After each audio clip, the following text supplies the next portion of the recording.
बहकी सभी जुबां है हम हैं। Hello guys, welcome back to my YouTube channel Chaudhry Mohsin vlog. जैसे कि आपको पता है कि रमज़ान का आज माशाल्लाह 23वां रोज़ा है और टाइम तकरीबन हो चुका है इस वक्त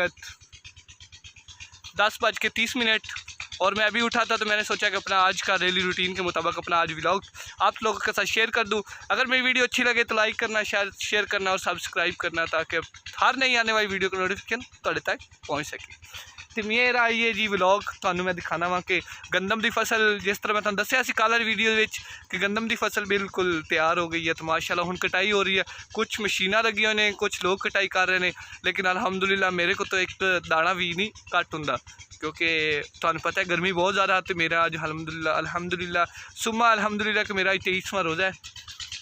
तो मैं तुहानू दिखाना वा कि गंदम की कटाई करके तो लोग किस तरह उन्होंने गठड़ियाँ च बंद रख देंगे, फिर उस तो बाद मशीनां वगैरह चलदियां ने, मशीनां चला के फिर वो पूरी मतलब यदा पूरा एक प्रोसीजर होंदा है। प्रोसीजर समझते हो ना, प्रोसीजर कहते हैं कि मतलब पूरी एक तरीके दे नाल काम हुंदा वा।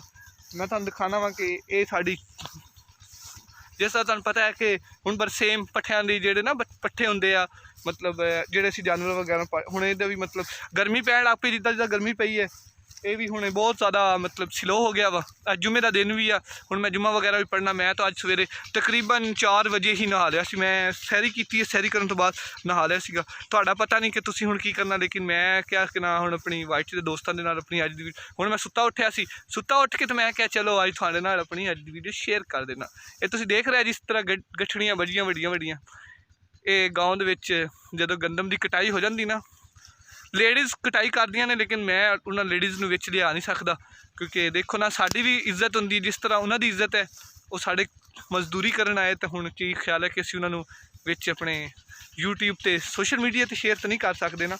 इस करके उम्मीद करदा वां कि तुहानूं मेरी वीडियो अज दी अच्छी लगी होएगी। तो ये हुंदा जी गाँव का माहौल। तो गाँव दे विच जदों गंदम की कटाई हुंदी है तो इस तरह का कुछ सीन हुंदे ने। अजकल तो लोग बहुत ही ज़्यादा मसरूफ हुंदे आ गंदम दे विच।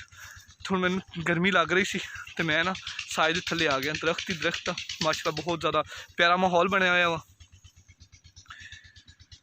तुहानूं मैं दिखाना वा कि अगे ट्यूबल भी चल रहा। मेरा दिल तो कर रहा सी कि अज जुम्मे का दिन ना खूब सारा दिन ट्यूबल के उत्ते नहावां तो इंजॉय करा। अज दा रोज़ा बिल्कुल फील नहीं होवेगा।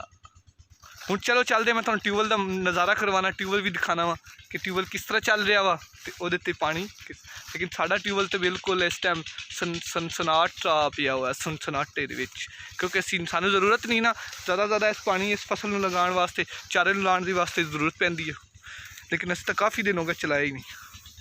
ये उही ट्यूबल है जिहड़ा मैं तुहानूं कुछ दिन पहले दिखाया सी कि इस ट्यूबल दी विचारे दी भी मत्त वजी पई है क्योंकि जो चलदा चलदा यकदम वो जाके पिया सी, उल्टा हो गया सी।